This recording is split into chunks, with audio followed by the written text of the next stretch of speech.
In our society, men judge each other based off resiliency and grit by looking at the calluses on our hands. But I want you to think about something. What's the definition of a callus?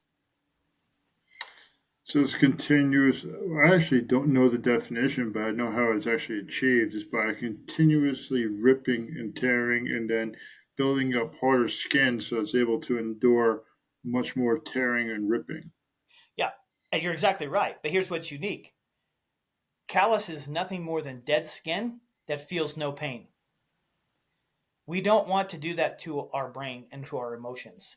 We don't want to become so resilient that we actually become callous, meaning, and this is where I became. Nothing bothered me anymore. I didn't have love, joy, and happiness. I was just callous, meaning I had gotten through the hard part. My hand was no longer under the cold water. I could take the pain because it didn't bother me anymore because I had become emotionless. A callus is nothing more than dead, hardened skin Hmm. that can't be affected in a positive or a negative way. And resiliency is one of those things where we have to be careful. And that's what I do like about the post-traumatic growth piece is it's not teaching you just how to get past the pain and how to become callous because you can become over resilient where now you don't care about relationships. You don't care about people. You lose your compassion. You lose your empathy. This happens a lot in law enforcement. There's terms for it, compassion fatigue and all this other stuff, is you become so resilient that you actually do the opposite. You become callous. And we have to be careful with that. And so resiliency is where you're allowed to get through the painful part and allow new skin to grow and be healed and move forward with life. And that's where resiliency should lead to growth, not to being callous.